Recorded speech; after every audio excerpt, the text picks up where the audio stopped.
Les amis, chers publics, chers camarades, chers téléspectateurs, chers auditeurs, bienvenue à tous sur ma chaîne.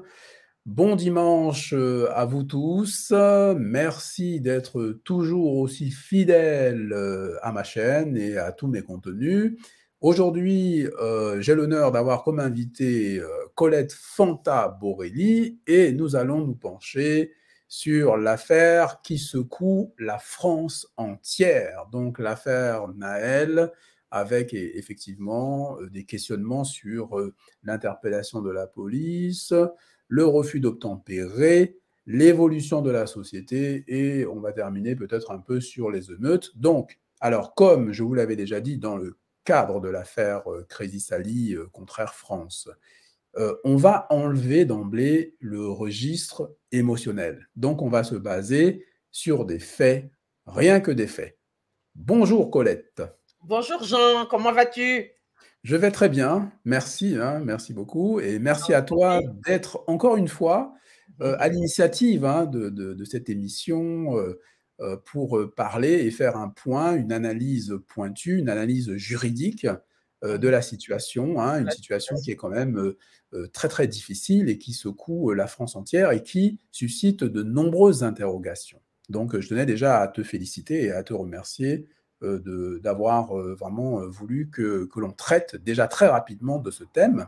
Ensuite, la cerise sur le gâteau, c'est que nous allons, dans les jours à venir, inviter l'un des avocats de l'association, donc un docteur en droit pénal, pour approfondir encore davantage ce qui se passe actuellement et aussi pour, des amis, comme vous l'avez voulu, parler de quelques affaires de l'association Notre Bureau. Parce que c'est vrai que depuis plusieurs années maintenant, je suis resté un peu très discret, vous l'aurez compris, puisqu'il y a il y a quand même le caractère confidentiel des dossiers. Mais enfin, aujourd'hui, nous ouvrons un petit peu et nous avons vraiment cette obligation de vous parler quand même de ce qu'on fait. Et j'ai trouvé que c'était très intéressant que l'un des avocats de l'association vienne en direct, donc parler évidemment de l'affaire qui secoue la France, mais également vous expliquer un petit peu dans quel cadre l'association intervient et comment lui-même il s'inscrit dans cette collaboration avec l'association Notre Bureau.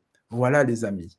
Alors Colette, sur notre affaire, sur les faits, rien que les faits, qu'est-ce que on peut dire? Donc là, je vais voilà, projeter un petit peu on va dire, le déroulé de cette émission. Donc, dans un premier temps, le résumé des faits avec Colette Fanta-Borelli.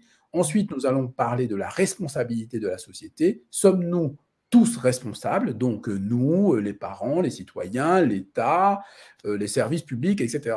Que risque le policier qui a tiré sur le jeune Naël et son complice, son collègue qui a une complicité directe selon les textes de loi et selon les vidéos, selon les témoignages, etc., etc. Et puis en fait, on va conclure. Voilà ce qu'on peut dire de ce dossier. Donc on commence par le résumé des faits avec Colette Fanta-Borelli. Merci Jean. Alors, donc, on est mardi 27 juin, il fait 8h20 exactement, aux alentours, voilà, et tout. On est donc à Nanterre, donc dans le département des Hauts-de-Seine. Le jeune Naël, mineur, âgé de 17 ans, donc, est au volant d'une Mercedes AMG de couleur jaune. Donc, il est arrêté, il est sommé de s'arrêter donc, par deux fonctionnaires donc, de police. Il s'arrête. Donc, un le tient en joue avec une arme. L'autre fonctionnaire est à côté de son collègue. On entendra bien sûr après que l'un des deux lui dit « je vais te mettre une balle dans la tête » et l'autre qui l'aurait encouragé. Bon, toujours est-il que la voiture semble bouger légèrement. C'est à ce moment-là que le fonctionnaire de police armé donc, du fusil fait usage donc de son arme, la voiture redémarre et va s'écraser contre un poteau quelques mètres plus loin. Voilà. Le décès donc du jeune Naël est constaté aux alentours de 9h15, donc à peu près donc moins d'une heure après. Alors, la première version des policiers est contestée. Qu'est-ce que dit cette première version des policiers? La première version des policiers dit que le jeune Naël aurait foncé avec sa voiture sur eux. Cette version ne tient pas. Pourquoi, Jean? Parce qu'il y a une vidéo qui a été prise par une jeune femme qui fait d'ailleurs le tour aujourd'hui des réseaux sociaux. Elle a été vue par des millions et des millions d'internautes dans le monde aujourd'hui, qui contredit visiblement donc cette première version. Et c'est d'ailleurs pour ça que la famille donc de la jeune victime aujourd'hui porte plainte auprès du procureur de la République pour faux en écriture. Voilà. Donc, qu'est-ce qu'on voit dans cette vidéo? On voit donc le fonctionnaire avec l'arme à feu qui pointe. On voit le deuxième qui semble lui dire « ne bouge pas, etc. On va te mettre une balle dans la tête. » Voilà. Mais on l'entend quand même un tout petit peu. Et puis, voilà.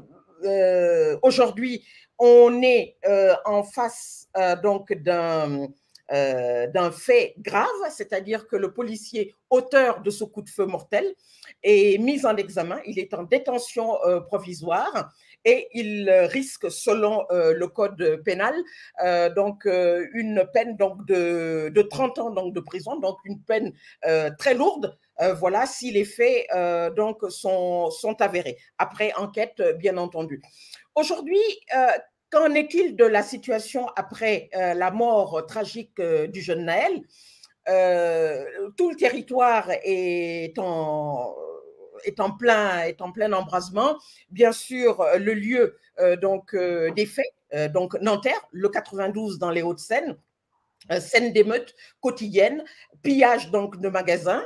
Donc on a vu également ces derniers jours que ça s'est déplacé dans les autres grandes villes, Marseille, Lyon, etc. On a eu également donc le domicile d'un élu à l'Aïle-les-Roses dans le département du Val-de-Marne qui a été attaqué, etc. Et on a aussi donc le centre commercial Créteil-Soleil, toujours dans le Val-de-Marne, qui a été attaqué et pillé. On voit les scènes de pillage regrettables, donc des magasins alimentaires, des magasins Fnac, Sephora, etc., qui sont pillés, etc. Voilà aujourd'hui où est-ce qu'on en est. Des centaines et des centaines d'interpellations hier, notamment donc sur les Champs-Élysées, après une manifestation non autorisée. Certains quartiers, bien entendu, sont bouclés, comme tu le sais, Jean, pour pallier, si tu veux, donc à toute attaque donc des émeutiers. Et je rappelle que les interpellés sont en général donc des individus mineurs. Voilà, Jean. Alors, c'est parfait, c'est vraiment un excellent résumé. Les amis, hein, j'espère que vous appréciez ce résumé excellent de Colette. En fait, sur les faits, alors moi j'ai entendu beaucoup de choses. Alors sur la version qui est contredite, la version des fonctionnaires de police qui est contredite. Oui. Est-ce que c'est pas ça qui a mis le feu aux poudres? Oui, comme tu le sais, aujourd'hui, on est dans un monde extrêmement numérisé, c'est-à-dire que nous avons tous dans notre poche, à la main, etc., un portable, voire même plusieurs portables. Et puis dès qu'on voit donc les policiers s'arrêter comme ça, on a vu surtout l'arme, etc. Cette jeune femme a eu le réflexe donc de filmer. S'il n'y avait pas eu, bien sûr, cette vidéo, c'est vrai que la donne aurait été changée. Mais il se trouve que malheureusement pour ces policiers, la scène a été prise. Donc là, alors, est-ce que c'est malheureusement pour les fonctionnaires de police ou c'est heureusement pour la société civile? Parce qu'il y a des choses énormes qui sont en jeu, puisque ce qui était un petit peu caché avant ne l'est plus. Et ne donc l'est plus, aujourd'hui, on a en ne face l'est plus. Oui, oui. Voilà, donc aujourd'hui, nous nous trouvons face à une réalité et c'est pour ça que je dis toujours qu'il faut enlever le registre émotionnel d'un côté comme de l'autre, puisque nous avons évidemment, les forces de l'ordre, de manière générale, qui, ne sont pas, alors il faut faire vraiment très attention, ce qui s'est passé n'est pas non plus représentatif de l'ensemble des forces de l'ordre, hein. Il faut quand même, Absolument, absolument. voilà, Non, il faut non. quand même dire Tous aux les gens que policiers ne bon, sont pas violents, oui, absolument. voilà, On tient d'ailleurs à le donc dire, sur cette vidéo. Oui, oui. voilà, d'ailleurs, à ce propos, nous avions, lors de la création de l'association, pardon, Notre Bureau, nous avions créé, comment dirais-je? Un atelier, donc on a fait une conférence qui était très, très intéressante, le club du droit et cette première conférence parlait de, entre guillemets, «la violence policière». Donc en fait, on expliquait un petit peu, voilà, aux personnes comment réagir enfin, en cas d'interpellation, l'attitude à avoir puisque bon, il faut quand même avoir une certaine attitude, hein. Quand on vous arrête, bon, vous ne fuyez pas, hein, parce que sinon ça s'appelle un refus d'obtempérer et comme on le voit, malheureusement, ça peut avoir des conséquences dramatiques. Normalement, ce n'est pas prévu. C'est-à-dire que là aussi, il faut être vraiment très clair avec les personnes qui nous regardent et qui nous écoutent. Un refus d'obtempérer, ça a des conséquences, mais pas celles-ci. Donc, on ne tire pas sur quelqu'un qui refuse d'obtempérer. Donc, c'est pour ça qu'il y a quand même une gêne profonde, que ce soit de la part des politiques, que ce soit de la part d'ailleurs des forces de l'ordre. Parce que c'est vrai que c'est un peu compliqué. La vidéo, elle est quand même extrêmement compromettante. Donc, à propos de ça, Mhm. on se pose la question, dans un premier temps, on va faire ça comme ça, Mhm. du professionnalisme de la police. C'est-à-dire que, ce qui s'est passé, selon les vidéos que nous avons vues, Mhm. il y a quand même de quoi s'interroger, Colette, par rapport à l'interpellation. Absolument, il y a de quoi s'interroger, Jean, parce que c'est vrai que quand on regarde bien donc la vidéo,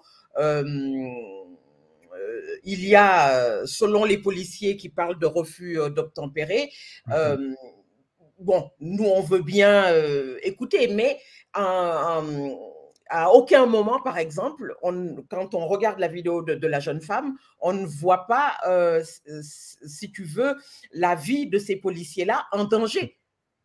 Voilà, quand on regarde en tout cas cette vidéo-là, et je crois que jusqu'à aujourd'hui, il n'y a que cette vidéo-là qui est en cours. Voilà, la vie des fonctionnaires de police n'est pas en danger.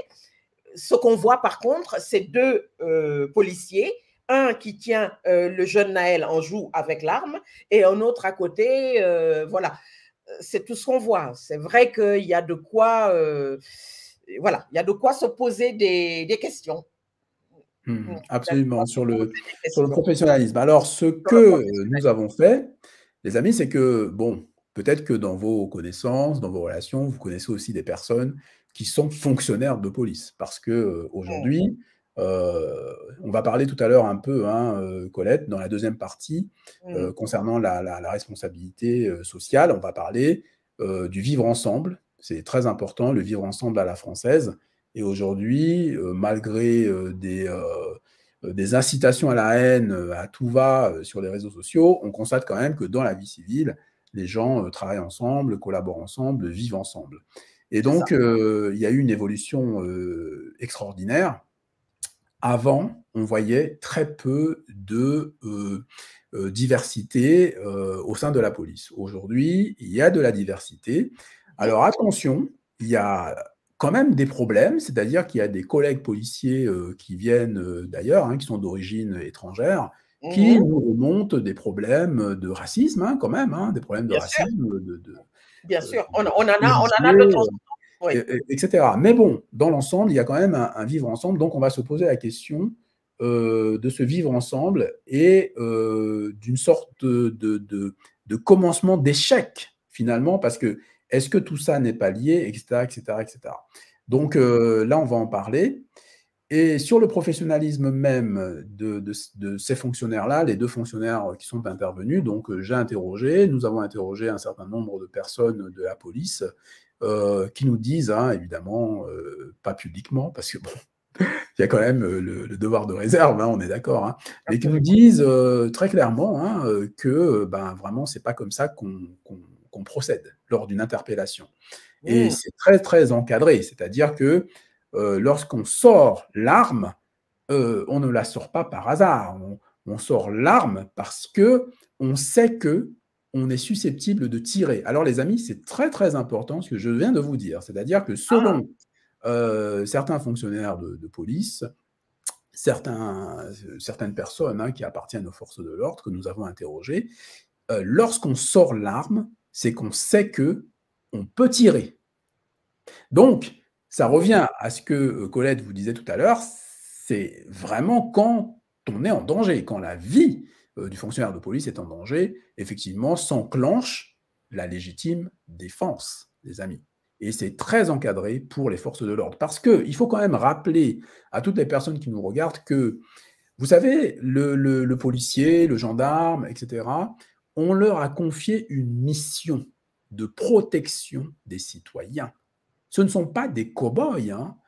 Quand on est policier, sa première mission, parce qu'on est au service, on est au service du public, hein, c'est le service public. Hein, et la première mission des forces de l'ordre, c'est de protéger le citoyen. C'est ça la première mission des forces de l'ordre. Il ne faut pas l'oublier. Donc, un policier n'est pas là pour tirer sur les gens. Il est là pour protéger, au contraire, pour protéger les gens qui pourraient recevoir des tirs, qui pourraient être, dont l'intégrité physique pourrait être menacée. C'est tout à fait l'inverse.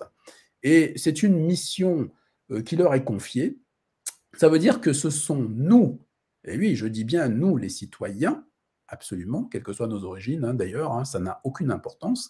À partir du moment où vous êtes français, bon voilà, c'est pas moi qui le dis, hein, c'est le droit, hein, ce sont les textes, voilà. Et bien, à partir du moment où nous confions cette responsabilité aux policiers, c'est-à-dire que c'est nous, citoyens, qui leur donnons l'autorisation d'user de la force pour interpeller les individus, pour, on va dire, la tranquillité du citoyen. Il faut bien comprendre ce qu'est un policier. Hein. Parce que sinon, on arrive à des dérives, etc., etc. Et parlons maintenant de la formation du policier, la formation professionnelle. Colette. Ça. Alors, les policiers sur le territoire français, quand après le concours, après l'admission au concours, sont admis donc à l'école supérieure donc de la police et bénéficient d'une formation de 18 mois en alternance. Qui leur permet, bien entendu, donc d'avoir toutes les techniques, toutes les compétences pour être donc un bon policier, vis-à-vis donc du citoyen, comment faire donc les bons gestes, etc. Les conditions physiques également de l'individu. Il faut mesurer au moins 1,71 m pour pouvoir rentrer donc dans ce corps. Voilà, 1,71 m donc en hauteur, etc. Pour les commissaires de police, il faut avoir donc une formation préalable donc de bac plus 5 et la formation dure à peu près 36 mois. Donc, elle est beaucoup plus longue, etc. Voilà, donc interpeller, comme tu viens de le montrer donc à l'image, comment interpeller, faire les bons gestes, ne pas mettre bien sûr l'individu ou les individus en danger, ne pas également se mettre également soi-même en danger, etc. Donc voilà, c'est tout ça qui est appris donc dans cette école supérieure donc de la police. Jean, si tu permets, j'ai envie également de terminer mon propos en disant ceci. Quelquefois, pas toujours, on a eu quelques témoignages donc de citoyens qui se plaignaient des mauvais comportements de certains agents, etc., à travers, par exemple, la façon de s'adresser à certains citoyens, notamment par rapport au tutoiement, etc., etc. Ça, c'est des remontées qui sont faites régulièrement par certains citoyens. Et c'est dommage. Bon, il faut toujours laisser, comme on a dit, hein, le professionnalisme, laisser une distance, etc., rester correct, rester, voilà, ça, c'est très, très important. Voilà, merci, Jean. Je t'en prie. Eh ben, écoute, j'espère que les amis, vous avez bien compris un petit peu ce qui se passe. Donc voilà, il y a déjà des questions à se poser sur, on va dire, le professionnalisme. Alors évidemment, on ne va pas non plus prendre ce qui s'est passé pour une généralité. Donc il y a un encadrement qui est fait. On peut toujours s'interroger, est-ce que l'encadrement, est-ce que la formation, elle est suffisante? Est-ce qu'il ne faut pas penser à d'autres formes d'encadrement, c'est-à-dire renforcer, on va dire, peut-être les contrôles, hein, renforcer la présence des psychothérapeutes, des psychologues, renforcer une espèce de management, management de la crise, management de la situation opérationnelle, je ne sais pas, il y a beaucoup de choses à faire. Est-ce qu'il ne faut pas non plus faire intervenir des civils lors des formations, des civils qui sont voilà, expérimentés, qui vont discuter aussi avec les fonctionnaires de police pour pouvoir leur expliquer un certain nombre de choses. Hein. Voilà, il y a l'aspect psychologique, par exemple, on a eu des affaires qui ont démontré que parfois l'intervention policière est tellement musclée que ça peut même faire peur à un citoyen ordinaire et qui peut avoir même des réflexes complètement, je veux dire, désordonnés, des réflexes qui peuvent même, etc. Oui, c'est ça. Qui peuvent même tromper, hein, qui peuvent même tromper le fonctionnaire de police, qui peuvent même faire penser que cet individu est dangereux, alors que non, pas du tout. Donc, moi, je pense qu'il faut renforcer quand même la formation et puis peut-être essayer aussi de vraiment bien expliquer aux policiers ce qu'est un policier. Hein. Je ne sais pas, hein, parce que enfin, c'est le sentiment que nous avons, parce que tous nous avons été confrontés à un moment ou à un autre à un contrôle de police. Et les interpellations, la plupart du temps, se déroulent très, très bien. Pour nous, c'est un peu différent parce que malheureusement, on a, enfin, tout au long de ma carrière, hein, moi, j'ai constaté qu'il y a une évolution dans l'interpellation. En effet, il y a ce qu'on appelle une discrimination systémique, hein, d'ailleurs, pour ne pas dire systématique, liée à l'âge de l'individu qui est interpellé. C'est-à-dire que l'âge de l'individu est aussi à l'environnement immédiat. Quand je parle d'environnement immédiat, je parle par exemple de ce que vous avez sur vous, quel genre de voiture vous avez, etc. etc. C'est-à-dire, Colette, c'est que si tu es jeune et que tu es dans une Mercedes, BMW, une voiture flambant neuve, tu es susceptible vraiment d'être interpellé. Et si tu es, alors personne n'en parle vraiment, j'ai l'impression, mais il y a aussi le fait de société qui fait que si tu es d'origine étrangère, là on parle de manière objective, hein, la réaction de quelques fonctionnaires de police va être différente, va être différenciée. C'est pour ça que je pense, quand je dis qu'il faut faire intervenir des personnes de la vie civile, je pense qu'il faut faire intervenir des personnes d'origine diverses et il faut qu'on parle franchement. C'est-à-dire qu'il faudrait parler aux policiers franchement, leur dire, leur raconter des choses. Par exemple, moi le premier, d'ailleurs j'avais dit que je ferais un tour dans le sud, les amis. Quand j'irai dans le sud, on va embarquer la caméra pour aller rejoindre dans le sud, vers Nîmes, ce petit village dans lequel il y a une gendarmerie et qui m'a interpellé il y a de cela plus de 30 ans. Oui, en effet, je venais d'avoir 18 ans. Et ça s'est très mal passé, hein, parce qu'on m'a accusé de choses que je n'avais pas commises. En fait, les amis, ça s'est très mal passé. J'ai été brutalisé, insulté, etc. Et donc, franchement, ce serait intéressant de pouvoir discuter avec les fonctionnaires de police pour leur dire, regardez, vous voyez, il y a des personnes qui ne font absolument rien, qui qui ont un casier judiciaire parfaitement vierge, qui n'ont jamais commis le moindre délit de leur vie, et qui peuvent se retrouver malheureusement injustement accusés, injustement brutalisés, etc. etc. Et nous avons évidemment une responsabilité, on va voir ça dans la deuxième partie, de créer des situations confortables pour essayer de limiter vraiment à maxima, hein, limiter les préjugés ethnocentriques qui sont vraiment insupportables. Donc voilà, et dans la deuxième partie, je vais peut-être oser poser la question qui est fondamentale et que beaucoup ne semblent pas aborder. Et pourtant, c'est une question qui est très, très, très, très importante, les amis. C'est un choix de société qui va s'opérer. C'est une crise majeure. Peut-être qu'on ne se rend pas assez compte, mais c'est une crise majeure qui est là et la France doit faire face à cette crise majeure et doit prendre des décisions très fortes pour éviter effectivement qu'on assiste à un commencement, on va dire, quelque part de, entre guillemets, guerre civile. Ouais. Voilà, Colette. Est-ce que tu as d'autres choses à rajouter dans cette deuxième partie?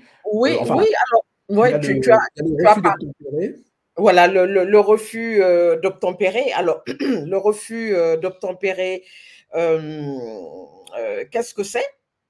C'est en fait le fait de refuser, hein, de se soumettre donc à une sommation, de s'arrêter, hein, qui émane, comme on a dit, ou d'un fonctionnaire de police, ou alors un agent donc de douane, ou alors un gendarme. Bon, j'ai eu quelques chiffres là depuis tout à l'heure. Il y a eu, par exemple, d'après le rapport de la sécurité routière en France en 2021, on a recensé, par exemple, 27 000 refus d'obtempérer, dont 5 247 qui représentaient un risque de mort ou de blessure. Donc, oui, ça, c'est un chiffre, je ne sais pas, mais un chiffre qui est quand même qui laisse quand même voilà, qui laisse pantois, comme je dirais. Donc 27 000 refus d'obtempérer et de notre côté 5 200 où il y a eu de risques de blessures, etc. Donc c'est énorme pour moi. Je ne sais pas ce que tu en penses. Ces chiffres-là font peur, quoi. Voilà. Alors, il y a également donc un article donc, qui, comme on dit, met en exergue ce fait. C'est l'article L233-1 du Code de la route qui prévoit comme peine 3 mois d'emprisonnement et 3 750 € d'amende. Après, il y a également donc le refus d'obtempérer avec des circonstances aggravantes. Là, ça peut aller jusqu'à 5 années d'emprisonnement et des milliers et des milliers donc d'euros d'amende. Voilà, donc 75 000 € d'amende et 3 ans de prison. Et bien sûr, comme on a dit, la perte de 6 points sur le permis de conduire avec interdiction donc de repasser le fameux permis sur une période allant jusqu'à 5 ans. Voilà, donc c'est quand même relativement grave. Voilà, donc moi j'ai envie de, si tu permets, Jean, de faire mon ressenti sur le chiffre que j'ai donné tout à l'heure, 27 000. Ça laisse pantois. Pourquoi autant de refus d'obtempérer? Est-ce que parce que ces individus-là n'avaient pas de permis, ou alors, comme tu as dit, parce qu'ils avaient simplement peur de s'arrêter, voilà, la peur de l'uniforme, etc. Mais ce qui me fait plus peur, c'est les 5200 et quelques qui représentent donc le risque d'accident, de blessure ou de mort. Et ça, c'est encore… Justement, il faut être parfaitement équilibré et dire que quand même, on comprend hein, aujourd'hui, parce que la vidéo d'ailleurs, elle est un peu catastrophique, c'est le cas de le dire, puisqu'elle contredit la première version des fonctionnaires de police, qui auraient mieux fait de dire la vérité peut-être, hein, ou qui auraient mieux fait déjà de ne pas sortir leur arme, hein, d'après ce qu'on voit, hein, d'après ce qu'on entend. Il y a une enquête qui est menée, il y a une expertise qui va avoir lieu. Comment dire, L'affaire va aller évidemment au tribunal et puis le juge prendra la décision. Cette décision, elle sera évidemment très attendue par toute la société, hein, parce que c'est une décision qui va être très très importante. Donc je pense que les juges vont faire un travail très minutieux, très concret, et puis cette décision doit être juste en fait, hein. Mais par contre, il faut quand même souligner que le refus d'obtempérer ne concerne, enfin, le refus d'obtempérer avec des conséquences aussi dramatiques, il faut quand même souligner que c'est rare, en fait. Voilà. Une personne qui refuse d'obtempérer n'est pas censée se voir tirer dessus. Enfin, je veux dire, voilà. C'est pour ça que l'image que l'on vous montre sur le refus d'obtempérer, vous voyez clairement, il y a un individu qui cherche à se soustraire, à se soustraire du contrôle de la police, hein. Et donc, bon, il lui court après, mais bon, il ne tire pas dessus, quoi. Je veux dire, à un moment donné, il faut quand même être sérieux.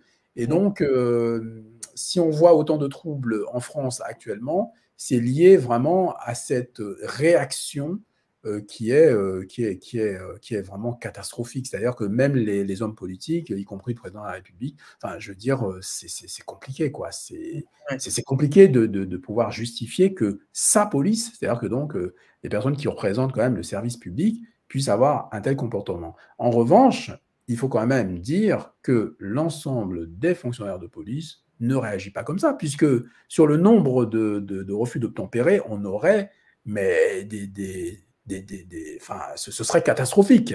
On aurait des morts à ne pas en finir, quoi, hein. Donc, il faut quand même, voilà, il faut quand même savoir raison garder et dire qu'en France, en principe, ça se passe plutôt bien. Oui, ça se passe plutôt bien. Il y a très, très peu d'officiers de police qui décèdent ou qui sont gravement blessés à l'issue des refus d'obtempérer. Ça c'est vrai. Voilà, donc il faut dire que du côté des délinquants, hein, parce que bon, il faut appeler un chat un chat, du côté des délinquants, ça n'aboutit pas à de tels drames. Par contre, il faut quand même dire que du côté des fonctionnaires de police, il y a un vrai danger puisqu'il y a des gens qui leur foncent dessus. Faut dire ça aussi pour équilibrer. On ne peut pas non plus se dire bah non, il ne se passe rien, c'est pas dangereux. La voiture est dangereuse. C'est-à-dire que les individus se servent de leur voiture comme arme. C'est ce qu'on appelle arme à destination. Donc, par destination, pardon. Donc, ce sont des armes par destination. Donc, ce sont des armes. Voilà, on prend sa voiture et puis on fonce sur quelqu'un. Bah, écoutez, imaginez une voiture, des voitures aussi puissantes qui foncent sur vous. Vous avez en réalité très peu de chances de survie, hein. Donc, les fonctionnaires de police sont confrontés tous les jours à des problèmes comme ça. C'est pour ça qu'il faut peut-être un encadrement supplémentaire pour pouvoir, comment dire, protéger les deux parties, en fait. Protéger la partie civile, évidemment, hein, protéger les gens, et protéger également les fonctionnaires de police pour éviter que de tels drames ne se produisent, hein. Voilà pour cette première partie. Ce que je rajouterais, c'est que, évidemment, ça n'excuse pas ce qui s'est passé, mais les amis, c'est ce qu'on avait dit hein, lors du Club du droit, on vous avait donné comme conseil, lors de l'interpellation, d'être coopératif.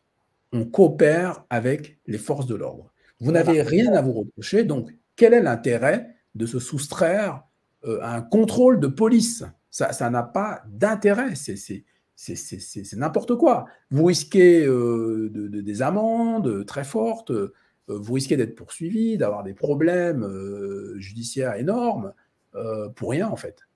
Et de toute manière, ce sera toujours un facteur aggravant. C'est-à-dire qu'il y en a qui fuient parce qu'il leur reste plus beaucoup de points sur leur permis, etc., etc. Il y a beaucoup de raisons, mais des raisons mais incroyables, hein. Donc, ça ne sert à rien, les amis. Refus d'obtempérer, c'est grave. C'est grave. La preuve, c'est que l'accident peut arriver.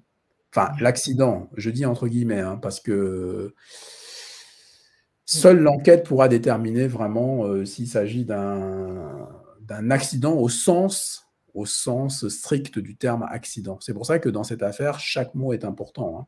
On passe à la deuxième partie, Colette, sur la responsabilité sociale. Oui. Alors ça, c'est un point très important, puisque depuis la mort de Naël mardi matin, on a deux camps qui s'affrontent, donc la responsabilité donc des parents, hein, en l'occurrence. Donc Naël a vécu donc avec sa maman, qu'il a élevée seule depuis le début. Voilà, donc aujourd'hui, c'est vrai qu'on se pose des questions sur la fameuse responsabilité donc de la maman. Et de notre côté également, on a aussi donc la responsabilité du policier qui a fait usage donc de son arme, etc. Donc voilà, donc on a ces deux grands pôles qui s'affrontent, etc. Si tu permets, je vais dire ceci. Je suis moi-même maman d'une jeune fille aujourd'hui et tout, et je sais ce que c'est d'élever des enfants. Voilà, ce n'est pas toujours facile, que ce soit fille ou garçon, hein, voilà. Mais c'est vrai que quand on habite quelquefois dans certains quartiers, etc., bon, comme tu le sais, les jeunes, etc., il peut y avoir ces phénomènes d'entraînement, mais toujours est-il que malgré tout, lors de ces drames terribles, c'est toujours cette responsabilité donc des parents. Les enfants sont sous la responsabilité de leurs parents qui doit leur donner donc une bonne éducation. Ça, on oublie toujours de le dire, mais le facteur éducation, ça compte. Voilà, ça veut dire quoi une bonne éducation? Avoir les bases, etc. Être respectueux surtout, que ce soit dans le quartier, que ce soit à l'école. Obligation donc de respect vis-à-vis des adultes. On a parlé des professeurs, des personnes de l'entourage, etc. Voilà. Reconnaître également l'autorité quand ça se présente. Ici, on parle donc des policiers, mais ça peut être une autorité partout, hein, quand on fait des démarches administratives en mairie, etc. Savoir se tenir, la correction, etc. Donc voilà, toutes ces choses qui font l'éducation d'un individu pour en faire plus tard un adulte respectueux donc des lois de son pays. Et ça, c'est très, très important donc de le souligner. Y a-t-il eu donc des défaillances? Encore une fois, il y a une enquête donc en cours.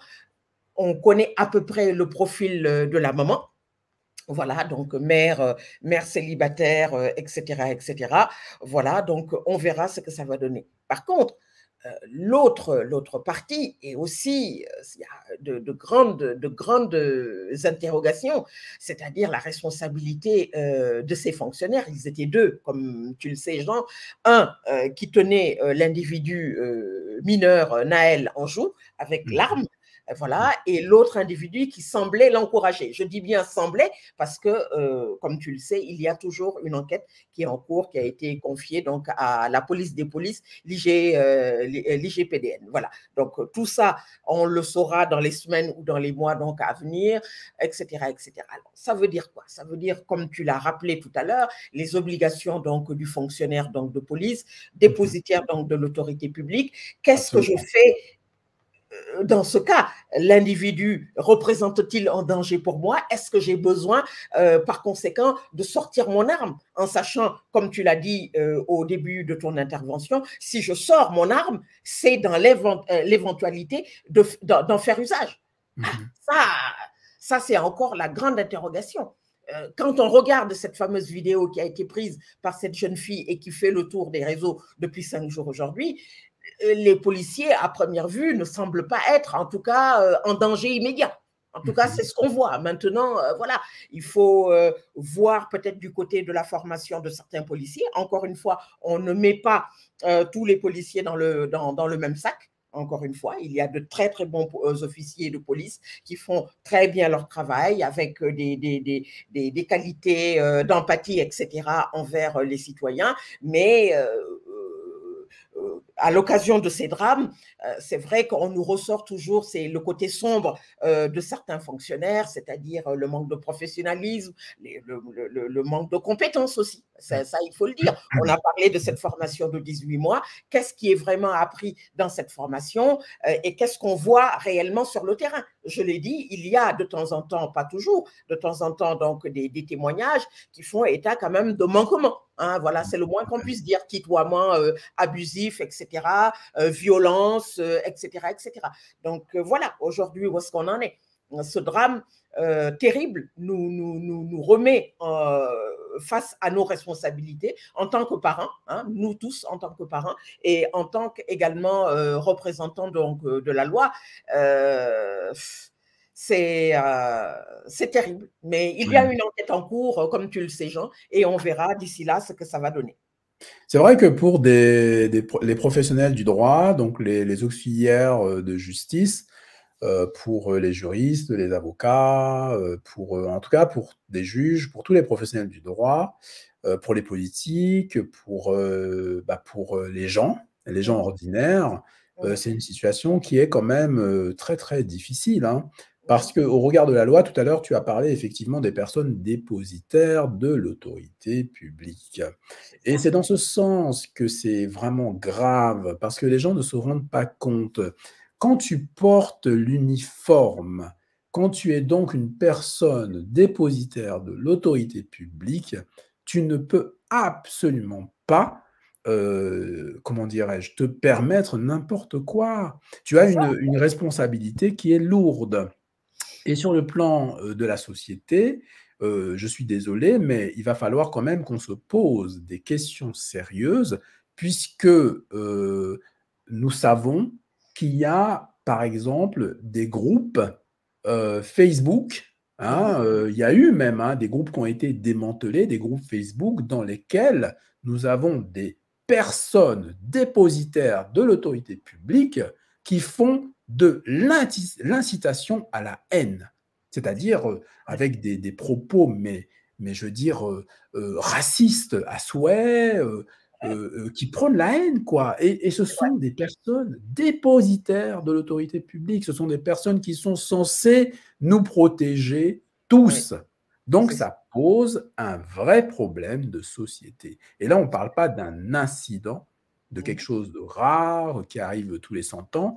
On parle quand même de centaines de policiers, hein, de personnes des forces de l'ordre qui s'organisent pour déverser une haine incroyable sur des personnes, déjà des personnes qui ne connaissent pas, des personnes qui sont des gens ordinaires, des personnes qui n'ont pas, de casier, qui n'ont pas d'antécédents, des personnes qui travaillent, des gens très honnêtes, hein, qui se lèvent le matin pour aller bosser, etc., etc.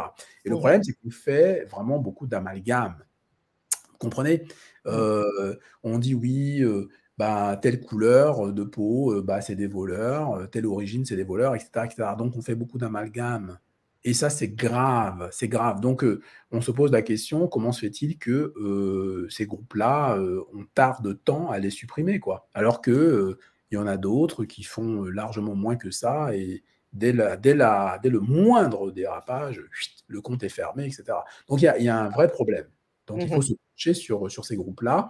À l'intérieur, moi, j'ai eu des témoignages de collègues qui ont travaillé. Quand je dis des collègues, c'est-à-dire qu'ils ont travaillé dans la police. Je vous connais, hein, je ne travaille pas dans la police. Donc, il y a pas dans la police. Des collègues qui ont travaillé, qui étaient policiers, hein, qui ont laissé tomber, qui ont abandonné la police et qui se sont consacrés à autre chose, l'enseignement, etc., etc. Il y en a beaucoup, hein, il y en a beaucoup qui ont arrêté la police, hein, pour ces raisons-là. Et greffier, je crois, certains même étaient devenus greffiers, je crois, greffier des services judiciaires. Ah oui, tout à fait. Il y en a un notamment qui est antillais, et vraiment un type très sympa, et on discutait de ces problématiques, et il m'a raconté, il m'a dit non, qu'il s'est battu avec des collègues, qu'on l'a insulté, et j'étais très étonné. Je lui fais, mais parce que bon, dans mon esprit, je pensais que bon, c'était un peu réservé aux Africains, on va dire, et que bon, que les Antillais, ça passait un peu. Non, il m'a dit non, il m'a dit non, il m'a dit noir, c'est noir. Il m'a dit, tu peux être antillais, tu peux être ce que tu veux. Il m'a expliqué ce qu'il a subi. je n'en revenais pas, les amis. C'est-à-dire que des dénigrements perpétuels du fait de sa couleur de peau, alors que c'est quelqu'un, donc je dis bien antillais, c'est-à-dire qu'on peut pas, c'est pas quelqu'un qui serait né, par exemple, au pays, qui a vécu longtemps au pays et qui, bon, arrive ici et c'est un peu compliqué au niveau de l'harmonisation. Non, c'est quelqu'un qui a vécu sous les lois de la République depuis sa naissance.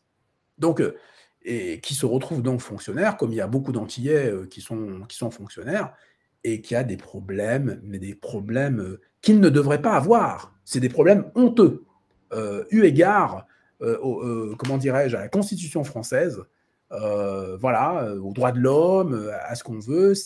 Non, non, non, non. Et donc, tout ça, à mon sens, c'est ce qui peut amener à des drames. C'est à la racine.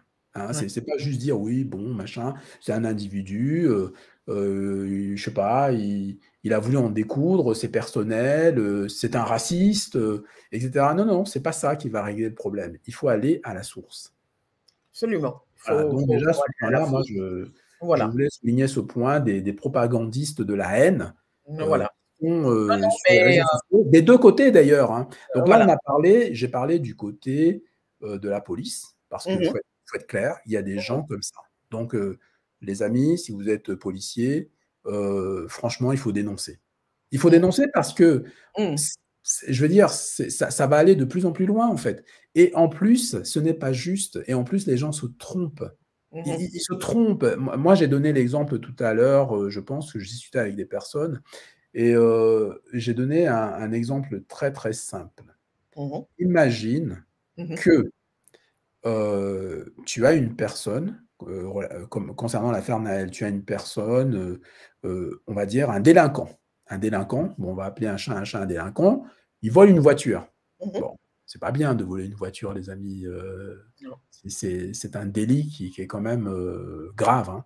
Voilà, on vole le bien d'autrui, franchement, quelle est cette éducation, hein, franchement, c'est peut-être pas la faute des parents non plus. Moi, je ne sais pas.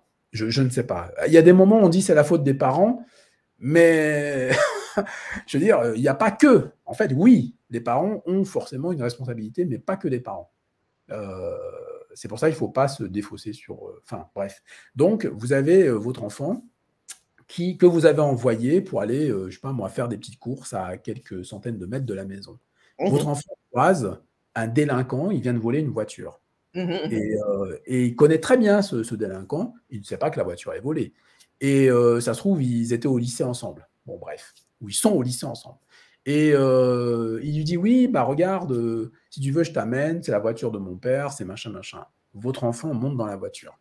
Il y a maintenant un contrôle de police et ce délinquant refuse de se soustraire au contrôle de police. Un policier fait feu et tire sur votre enfant. Mhm. Est-ce que c'est normal? Donc, vous voyez, c'est. Voilà, donc on dit c'est la faute des parents, c'est la faute de machin. Non, moi, j'ai pas éduqué mon enfant en lui disant monte dans une voiture volée. Mais il y a des circonstances qui font que même l'enfant qui va monter ne sait même pas que c'est une voiture volée, ne sait pas que son camarade qui va au lycée, etc., est capable de commettre des délits comme ça. Donc, il y a beaucoup de choses, beaucoup de questions à se poser.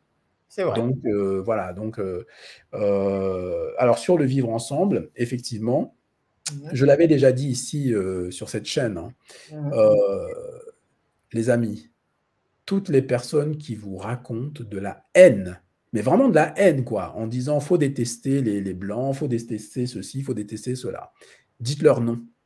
Parce que tout cela va conduire à ce qu'on est en train de voir aujourd'hui. C'est-à-dire que les uns et les autres vont se détester et donc il va y avoir une fracture au niveau de la société civile. C'est ce que vous voulez? Vous voulez que vos enfants vivent dans un monde comme ça où des gens se détestent, où des gens n'ont que des préjugés, etc., etc. Ben non. Donc, il faut arrêter ça. Toutes les personnes qui sont sur les réseaux sociaux et qui font ce genre d'incitation à la haine, de séparatisme, qui vous racontent toutes ces bêtises, en fait. Faut leur dire non. Faut leur dire non, non, moi, je ne suis pas d'accord. Je suis désolé. Je suis dans un environnement, dans un quartier. Je ne comprends pas. Moi, j'ai une voisine, j'ai un voisin, j'ai des amis. voilà, il y a des personnes même de ma famille qui se sont mariées, etc., etc. Ça arrive, les gens font ce qu'ils veulent, ils ont le droit d'avoir des relations.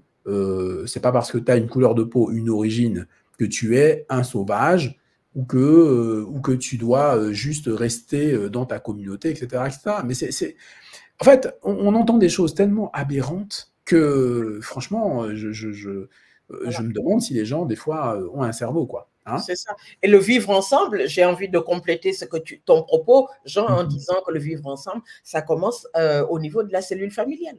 C'est ça. Quand un enfant entend à longueur de journée son entourage proche dire des insanités à l'égard de telle ou telle communauté ou à l'égard de tel ou tel corps, etc., etc., il ne faut pas être étonné après qu'on entende des choses terribles par la suite, puisque l'enfant engrange tout, etc., etc., et grandit donc avec ça. Donc, le vivre ensemble, ça commence déjà dans la cellule familiale. Il faut que les enfants entendent toujours ce message de vivre ensemble, ce message de positivité, ce message voilà, d'entente, quoi. Voilà. Et ça, c'est vrai que, bon, il y a des. Voilà, il faudra aussi y veiller parce que il y a beaucoup de choses à dire également à ce sujet. Voilà, Tout à fait. ouais. Et donc, la cellule familiale, c'est vrai que c'est vraiment très, très important. Et le législateur, à mon sens, doit se pencher aussi sur des formules pour éviter que les gens se retrouvent tassés dans les mêmes quartiers, les quartiers pauvres, Mhm. où le fait de réhabiliter un logement, c'est compliqué. Donc, les gens vivent dans des conditions qui sont compliquées. Et donc, vous pensez bien que si les enfants grandissent dans des conditions compliquées, ça peut aussi être un facteur de ce genre de désordre. Il faut absolument supprimer la discrimination au travail. Quand je dis ça, il y a des solutions qui existent, c'est simplement parce que les gens ne veulent pas. Ils ne veulent pas, on va dire, interroger les acteurs comme nous qui sommes sur le terrain et qui connaissons tout ça. On a des solutions qu'on peut vous proposer. Ils ne veulent pas parce qu'ils ne veulent pas faire certaines choses. Certains parce qu'ils veulent aussi conserver un certain privilège, n'ayant pas peur des mots. Mhm. Mais c'est une erreur. C'est une erreur parce que s'il y a ce qu'on appelle le fameux plafond de verre qui est instauré, bon, bref, C'est ça. on ne veut pas que certaines personnes de certaines origines puissent aller au-delà de ce plafond de verre. C'est une Mhm. erreur, mais une erreur tragique. Ouais, c'est le cas. Regardez le pays, par exemple, je prends toujours l'exemple. Regardez le Browning à l'américaine. Regardez les États-Unis. Pourquoi les États-Unis sont numéro un et pourquoi ils sont très forts dans tous les secteurs, la technologie, machin, etc. Mais voilà, c'est parce que de toute façon, eux, ils ont réglé le problème, même si l'histoire n'est pas la même, hein, on est d'accord. Hein. Mais ils ont réglé le problème. C'est-à-dire, on va prendre l'Angleterre. On va prendre l'Angleterre. On n'a pas besoin d'aller aux États-Unis. L'Angleterre a réglé le problème. C'est-à-dire, vous êtes compétent, vous avez le job. C'est aussi simple que ça. Pourquoi est-ce qu'on continue de discriminer les gens? Voilà. Pourquoi est-ce que vous écoutez En parlant toujours de l'Angleterre, d'ailleurs, je te coupe, excuse-moi, en te disant que le Premier ministre britannique aujourd'hui, il est d'origine asiatique. Voilà, par exemple. Oui, tu veux dire, c'est un Indien, hein? Voilà, c'est ça. Il est Oui, c'est d'origine. un Indien. Ses parents sont indiens. Donc lui, je Mmh. crois qu'il est né sur le sol britannique. Mais voilà. Et quand on le voit, on voit très bien que ce n'est pas un blanc à la peau blanche. On le voit. Voilà. Donc Ça, c'est une première chose. C'est-à-dire qu'une première chose, il faut cesser toute forme de discrimination, comment dire, à l'embauche, au niveau de l'emploi, mhm, au niveau du logement, hein. ouais, Voilà, avec des préjugés qui sont insupportables. Je suis désolé, mais concernant par exemple les Africains en général, hein, les Africains à peau noire en particulier, dès qu'on veut prendre un logement, les gens pensent qu'on ne va pas payer. On n'a pas mhm, d'argent, on va partir ou on va dégueulasser le logement, etc. Parce mhm, qu'ils ont peut-être vu un cas dans leur vie. Donc, il y a énormément de préjugés. Arrêtez ça. Arrêtez tous ces préjugés-là. voilà. Arrêtez aussi de dire que les gens ne doivent pas se, entre guillemets, métisser. C'est un peu débile. Hein. Je l'ai déjà dit à Voilà. plusieurs reprises ici. On est une seule race sur Terre. Je Oui, signale, mais c'est vrai. pour ceux C'est qui vrai. ne le sauraient pas, là, on est une seule race sur Terre. Voilà. C'est vrai. Il Dans y en a qu'une l'absolu, seule. Dans l'absolu, je suis d'accord avec vous. Les Africains n'ont pas inventé ces termes de race, etc. Je suis d'accord avec vous. Il y a eu des progrès qui ont été faits dans les pays occidentaux. C'est pas encore suffisant. Moi-même, j'avais interpellé un avocat qui intervenait à la Cour de cassation en lui faisant, voilà, enfin, en lui faisant comprendre, puisqu'il avait utilisé le mot race. Ensuite, il a modifié en me disant supposé race. Donc, il faut que tout le monde fasse des efforts. Voilà, il faut vraiment que tout le monde fasse des efforts pour qu'on puisse vivre ensemble. Et puis, bon, après, sur le plan international, il faut aussi demander aux autorités de ces pays occidentaux, bon, voilà, d'éviter de trop exploiter aussi les pays africains, parce qu'à un moment donné, bah, écoutez, si vous semez le chaos aussi ailleurs, c'est normal, à un moment donné, ça peut avoir un effet boomerang. Donc, voilà, il faut que tout le monde s'y mette, et c'est à tout niveau. Vous voyez, ça peut même aller jusqu'au niveau international, hein. Donc, cette détestation, en fait, c'est de ça dont je parle. Et donc, tout ça fait que certaines personnes vont avoir un mauvais comportement en France et qui ne vont pas respecter les règles de la République. Donc, ça aussi, la responsabilité des familles, Colette, elle est engagée. C'est-à-dire que je suis désolé, mais tout à l'heure, on parlait du refus d'obtempérer. Il n'y a aucune raison qui fait que bah, un contrôle ordinaire de la police, on ne suit pas, on s'arrête. Donc, on respecte les règles de la République. Voilà, Absolument, donc absolument. il faut vraiment Vous n'avez rien que... à vous reprocher. Le fonctionnaire de police ou le gendarme vous demande de vous arrêter, vous obéissez. C'est tout. Voilà. L'obéissance, comme on l'a dit, ça fait partie de l'éducation de base à la maison. Quand on te dit en tant qu'enfant, fais ceci, tu le fais. Voilà, c'est tout. Tu n'as rien à te reprocher en plus. Donc, pourquoi courir? Pourquoi fuir? Pourquoi prendre la solution extrême qui peut aboutir quelquefois à des drames, même si ce n'est pas le but premier. Mais voilà, c'est Et ça. puis les partis politiques doivent aussi prendre leurs responsabilités, parce que, vous savez, les discours, je parlais des discours de haine, c'est pas que sur les réseaux sociaux. Vous avez des responsables politiques qui tiennent des discours qui Des sont propos totalement, extrêmes. voilà, Ça, qui c'est sont vrai aussi. extrêmes, qui sont irresponsables. On voit qu'il y a une montée, on parle de l'extrême droite, donc il y a une montée quand même qui est très, très inquiétante. Les gens ne s'en rendent pas compte, mais on est passé de moins de 20% à plus de 20%. Voilà, et on est en train de dépasser même les 40%, les amis. Donc, c'est inquiétant. C'est inquiétant. Et je pense que d'ailleurs, je crois que c'est l'un des leaders, en tout cas, je ne sais pas si c'est Marine Le Pen, j'en sais rien, mais je pense qu'ils ont compris aussi que voilà, c'est pas, ça peut, il faut être responsable de ce qu'on dit, hein, parce que en fonction de ce que ces hommes et femmes politiques vont dire, bah, sur le terrain, on voit les conséquences. C'est tout à fait dramatique. Et quel est le choix de société qu'on veut? Donc, des discours à la Zemmour qui consistent à dire faut oublier ses origines, je suis désolé, c'est encore une forme de violence que prennent certaines familles. Pourquoi est-ce qu'on oublierait nos origines? Non, c'est pas ça le problème. Le problème, c'est est-ce qu'on respecte les règles de la République ou pas? Et je ne connais aucune loi qui dise que lorsqu'on est français, il faut qu'on oublie son prénom, qu'il y a une consonance étrangère ou quoi que ce soit. Non, qu'on change nos prénoms, c'est pas vrai. Donc, il faut aussi que ces gens-là arrêtent ce Ouais, type de discours voilà. qui est Qui sont là complètement uniquement pour faire donc de la récupération. ahurissant, quoi. Mm. C'est ça, c'est ça. Voilà. Donc, en fait, on est en train de parler, les amis, d'une violence globale qui part de la société et qui conduit à un drame comme celui qu'on a vécu il y a quelques jours. Et donc, ça nous permet d'enchaîner la troisième partie.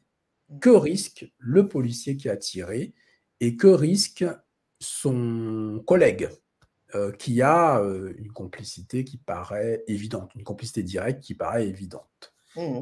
Voilà les amis, donc on y va pour la troisième partie. Colette, qu'est-ce que tu en penses? Alors, donc, j'ai regardé un peu donc, sur les textes, donc le risque donc, pour ce policier.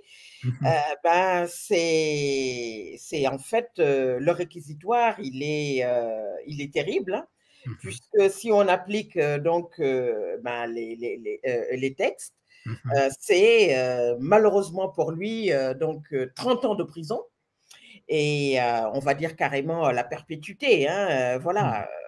il a été mis en examen donc ce jeudi 29 juin, comme tu le sais.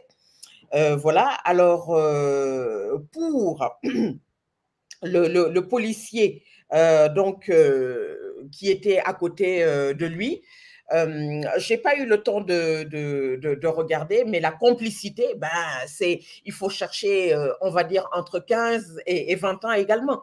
Donc, c'est des peines très, très lourdes. Hein. C'est des Oui, peines, oui. d'autant plus que, comme on l'a dit, c'est encore donc des représentants, si tu veux, de l'autorité publique. Ouais, Voilà. ils sont dépositaires de Ils sont l'autorité dépositaires de publique l'autorité et publique. c'est extrêmement grave. Voilà, ils sont censés donner l'exemple. Donc, le policier qui a tiré, lui, c'est vrai que bon, c'est ouf. Il est, comme on dit, malheureusement dans de beaux draps. Voilà, c'est le cas de le dire. Et celui qui était à côté de lui, celui qui apparemment bon, l'incitait, bon, ça, c'est encore les enquêtes de l'IGPDN qui vont le déterminer. Voilà, ça va chercher, je ne sais pas, Très j'ai loin. été peut-être un peu dur en disant 15 ans, au moins dans les 10 ans, au moins dans les 10 Alors, ans, etc. Voilà. tu n'es pas dur. Tu n'es pas Mmh. dur.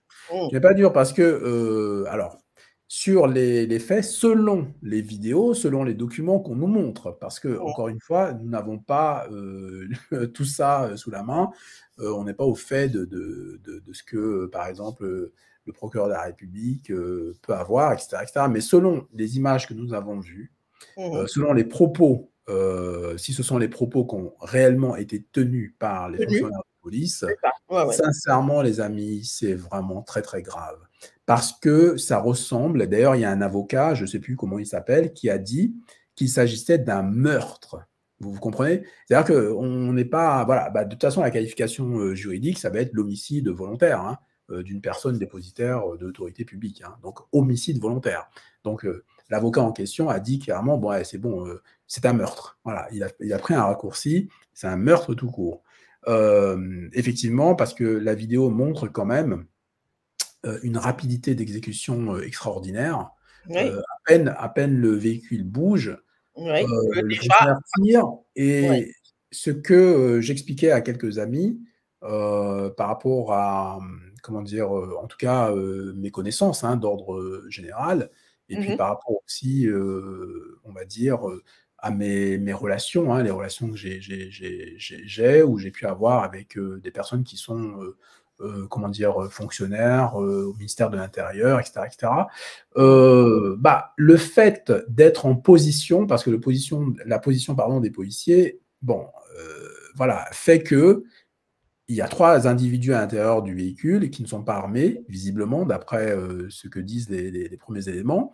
Ils sont positionnés d'une manière qui fait qu'ils ont un avantage tactique bon, évident. Bon. Et le fait déjà de sortir son arme, on l'a évoqué tout à l'heure. Mhm. Bon, est-ce qu'il fallait sortir l'arme ou pas? On attend l'enquête. Selon des sources, on va dire, non publiques, il ne fallait pas sortir l'arme. Bon, C'est ça, exactement. heu, Puisque quand on regarde cette fameuse vidéo, ouais, la vie des fonctionnaires n'est pas en danger. voilà. Mm. Et les paroles sont catastrophiques. Si c'est avéré, parce que bon, moi j'ai entendu, hein, comme tout le monde, hein, mais bon, c'est vrai que nous, dans ces métiers-là, on est toujours un peu prudent parce que bon, on ne sait pas, hein, il faut authentifier la vidéo, tout ça, mais bon, on Voilà. part du Et, principe que puis les propos du policier, on les entend de loin. Il y a le travail, comme tu le sais, des experts, donc des cassettes, des vidéos. Il faudra isoler, parce qu'il y a beaucoup de bruit, hein, c'est très bruyant. exact, Donc, exact. isoler cette voix, savoir vraiment ce qu'il a dit, ce qu'il n'a pas dit. Donc, ça, Mmh. c'est le travail des enquêteurs après.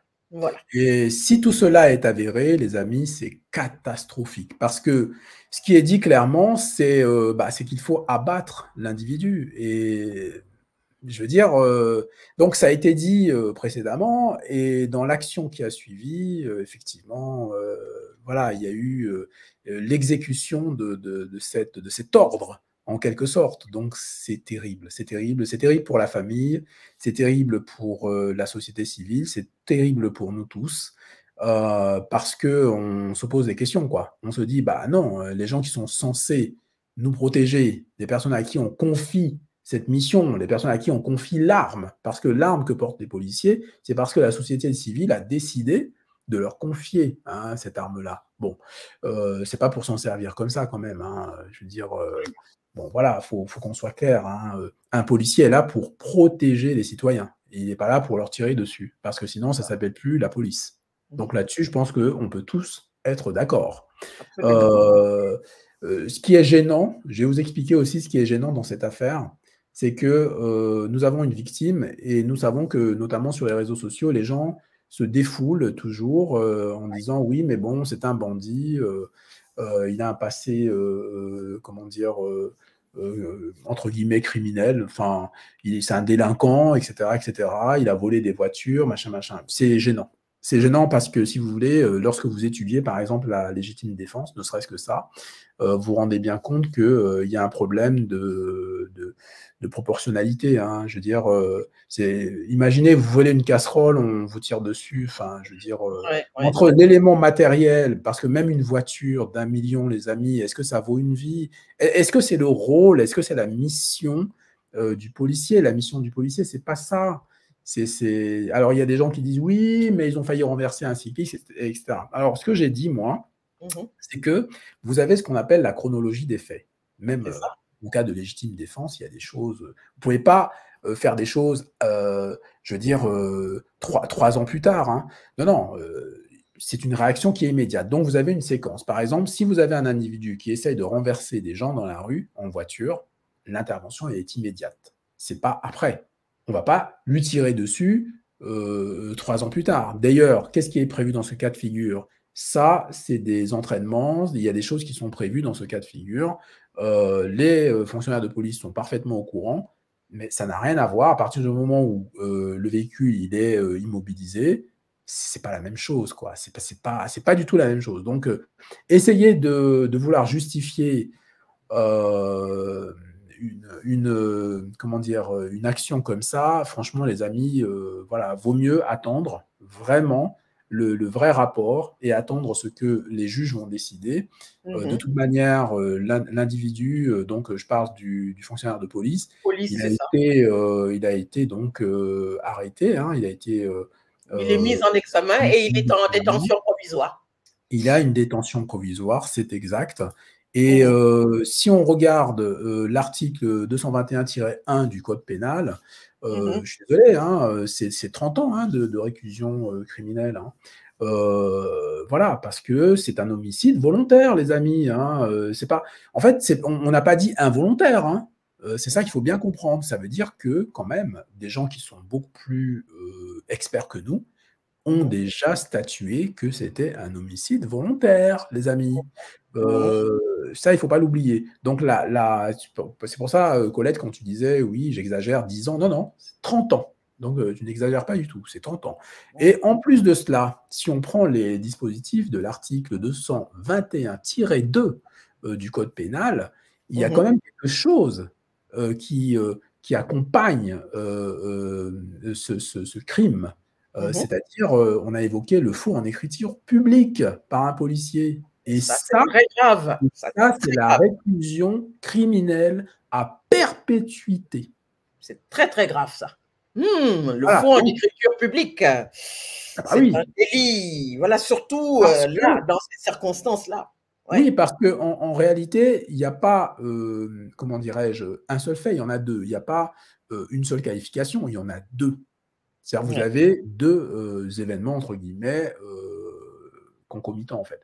Donc, il y a effectivement l'homicide volontaire, mais c'est bien marqué, d'après l'article 221-2 du Code pénal, je vous le lis, le meurtre qui précède, accompagne ou suit un autre crime, en l'occurrence le faux en écriture publique par un policier, est puni de la réclusion criminelle à perpétuité. Voilà ce que risque, en tout cas, le policier qui a tiré. Voilà. Et selon, effectivement, nos informations, selon nos informateurs, selon les personnes qui sont dans la profession, en réalité, ils apprennent tous ce que ça veut dire sortir, dégainer, sortir son arme. Tous le savent. Il ne peut pas dire « oui, je n'étais pas au courant ». Et quand on tire, on sait quelles sont les conséquences derrière. on leur dit en formation, on leur dit, si vous tirez sur quelqu'un, quelles qu'en soient les circonstances, vous allez être mis en garde à vue. Eh oui, vous allez être inquiété. Et donc, limite, certains m'ont dit, limite, ils attendent vraiment qu'on leur tire dessus, quoi, limite. Bon, c'est ça ce qui se passe en France aujourd'hui. Et d'ailleurs, il faut, comment dire, il faut vraiment dire que la France a le mérite quand même d'adopter des mesures allant dans ce sens. Parce que dans certains pays qu'on ne nomme plus, comme par exemple les États-Unis, les amis, c'est le Far West, hein, vous le savez. Faut le Donc, dire. voilà, donc aujourd'hui, c'est pour ça que c'est un débat qui est très intéressant, un débat de société qui est extraordinaire, parce que est-ce qu'on veut que notre société devienne une société américaine de cow-boys, le Far West, où les gens vont commencer à s'armer, où d'ailleurs les policiers vont être en danger, vont vraiment être en danger, tout le monde sera en danger, ça va être le bazar. C'est pas ça qu'on veut. Donc ça veut dire qu'il faut vraiment qu'on soit très vigilant et nous espérons en fait que la justice fasse son travail. Elle a déjà commencé à le faire. Je suis désolé, hein, le fonctionnaire de police, bah, il est mis en garde à vue.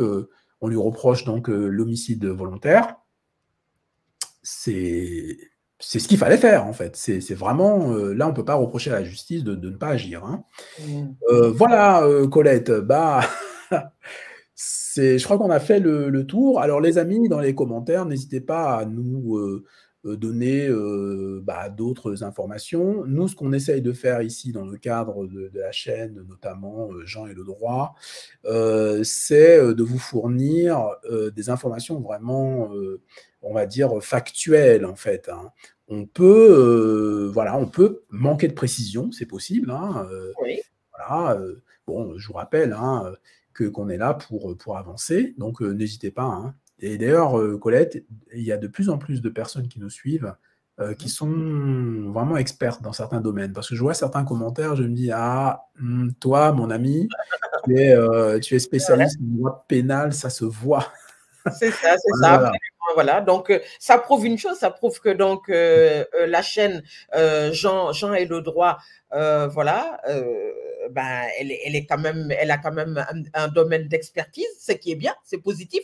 Ça attire de plus en plus des gens qui sont, on va dire, dans ce milieu, qui connaissent le droit, etc. Et puis ça augure également donc de l'augmentation de ton audience. Voilà.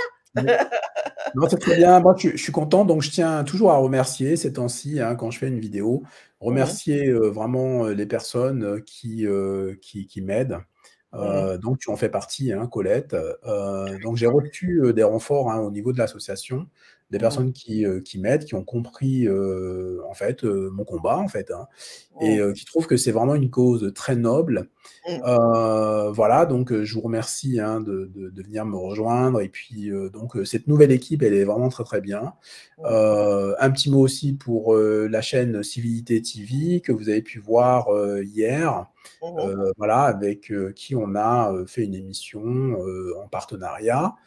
N'hésitez pas à aller sur sa chaîne pour vraiment lui manifester votre soutien. Elle fait des choses extraordinaires. Voilà. Qu'est-ce que je Également, peux j'ai dire? également ma chaîne Colette Fantaborelli qui parle Voilà, également également. de beaucoup de thématiques, les faits d'actualité, les questions juridiques, les femmes, le continent africain, la littérature. Voilà, je suis assez éclectique. Voilà, donc abonnez-vous aussi à ma chaîne Colette Fantaborelli. On est plus de 9000. Juste. Merci. Très juste. Mais toi, tu es connue maintenant, Colette. Hein. Et, oui, merci à toi, Colette, d'être vraiment engagée comme ça et d'ailleurs de m'aider en me proposant des sujets et puis en étant quand même, en ayant la matière, parce que faire une émission avec une personne qui ne s'y connaît pas trop sur le plan juridique, ça peut être compliqué. Donc voilà, donc je trouve que c'est vraiment très très bien. Donc merci de ton aide et merci d'avoir voulu faire cette émission une nouvelle fois et de manière à apporter à toutes les personnes qui nous regardent des informations précieuses. Nous Mhm. aimerions bien que tout le monde comprenne quel est notre objectif. Donc, arrêtez vraiment de vous laisser distraire hein, par des gens qui insufflent la haine hein, de l'autre tous les jours. Ouais, voilà. Nous, dans tout ça, tout à l'heure, on en parlait, Colette, un petit peu en off, Mhm. par rapport au message qui parfois peut être très mal perçu. Vous savez, c'est pas parce qu'on défend les siens qu'on est pour, comment dirais-je, pour être complètement isolé. Non, non. Les gens, des fois, ne comprennent pas. Mhm. Vous devez défendre votre culture. Moi, c'est ma position. C'est-à-dire qu'en gros, un Zemmour, ça ne marche pas. Non, non. Un Zemmour qui veut me dire à moi que je dois prendre un nom différent ou un prénom différent, il se trouve que je m'appelle Jean. Bon. Mais j'aurais pu m'appeler Mfumu. Hein, franchement, voilà. D'ailleurs, moi, je trouve que Mfumu me va mieux que Jean. Mais bon, après, c'est chacun qui voit. C'est Mhm. pas parce qu'on s'appelle Mfumu que on n'a pas le droit d'être français et que machin, machin. C'est vraiment... faut faire attention à ça. Et c'est pas parce qu'on défend son origine, sa culture, ce qui est tout à fait normal. Par exemple, un Breton, bah, il défend sa culture. C'est pas parce que vous êtes français que vous devez oublier que vous êtes né en Afrique ou que vous venez des Antilles et que bah, vos ancêtres sont forcément, enfin en tout cas, ont une grosse partie africaine en eux, etc. etc. Et que vous-même, vous avez donc par conséquent une partie africaine. Et d'ailleurs, ce que je dis, ce que les gens n'entendent pas, Colette, ils n'entendent pas ce que je leur dis. Tout à l'heure, tu as parlé de l'humanité, de la race humaine. Je leur dis que quand on parle des blancs, machin, machin, mais arrêtez un peu, parce que le blanc, pour moi, c'est un extra-africain. Donc, à la base, c'est bah, puisque les gens viennent d'Afrique. Donc, par conséquent, tu peux être blanc, mais en fait, tu es blanc aujourd'hui. Tu ne l'étais pas il y a plus de 50 000 ans, enfin, j'en sais rien. Le temps de la transformation, c'est ça que je veux dire. Donc, voilà, c'est pour ça qu'il faut que les gens comprennent. Il faut que les gens vraiment comprennent et arrêtent avec ça. Voilà. Tu peux aimer le zouk, tu peux aimer comment on appelle ça là déjà, le truc qui est en vogue en ce moment. Bref, j'ai oublié sur le coup. Ouais. C'est un truc congolais. Ah, Euh, il y a la rumba? Non, c'est pas la rumba. non, c'est mbokalisation. En vocalisation, Voilà. d'accord. Tu peux aimer le zouk, tu peux aimer la mbokalisation, etc. Tu peux être un fervent défenseur de la mbokalisation, pas comprendre par exemple la musique classique, bon, etc. Mais c'est pas un problème en fait, c'est pas ce qu'on te demande. On te demande pas d'être assimilé. On te demande de respecter les règles de la République. Voilà, tout simplement, hein, c'est tout. Hein. Voilà. Et comme disait Desvilliers à l'époque, ça m'avait scandalisé, mais bon, c'est un peu normal. Parce que il y a des choses que je ne comprenais pas. Et Philippe Desvilliers, je suis pas du tout de son bord, alors là, loin de là, mais il disait la France, tu l'aimes ou tu la quittes, en fait. Et, et de la même manière, parce que c'est pas complet, c'est pour ça que je ne comprenais pas De Villiers, il aurait dû rajouter l'Afrique, tu l'aimes ou tu la quittes. Là, ça aurait été, tu me comprends? Voilà, donc, Absolument. je pense qu'on peut terminer sur cette belle phrase. Donc, je complète, les amis, la phrase de Villiers qui disait la France, tu l'aimes ou tu la quittes. Donc, je complète en disant la France, tu l'aimes ou tu la quittes. L'Afrique, tu l'aimes ou tu la quittes. Voilà. Merci beaucoup, Jean. Voilà. Bon, Colette, merci beaucoup. Donc, Merci à toi, Jean. et puis, bah, les amis, juste derrière, peut-être pas aujourd'hui parce qu'on est dimanche, quand je dis derrière, c'est que nous recevrons sur la chaîne un avocat de l'association spécialisée en droit pénal pour continuer sur cette question, sur cette affaire qui secoue toute la France, et puis pour parler également des affaires de l'association, des affaires juridiques de l'association, quelques affaires en tout cas qu'il a lui-même gérées. Comme ça, vous verrez, les amis, que bon, voilà, contrairement à ce que les détracteurs racontent ci et là, c'est parce qu'ils ont un peu peur. Ils ont peur parce que voilà, ils sont pas tranquilles, ils savent très bien que le travail qu'on fait ne va pas les arranger en fait, puisque ben, on dit les choses, on vous informe et ça leur fait du fric en moins, quoi. Hein. Ils peuvent moins vous tromper, hein. Ça c'est sûr et certain. Voilà, bah écoute Colette, bon dimanche. Et puis, bah, Toi on se aussi, retrouve, voilà, un excellent dimanche, une excellente semaine pour celles et ceux qui vont travailler, et puis excellentes vacances à aux juilletistes, puisqu'on est début juillet.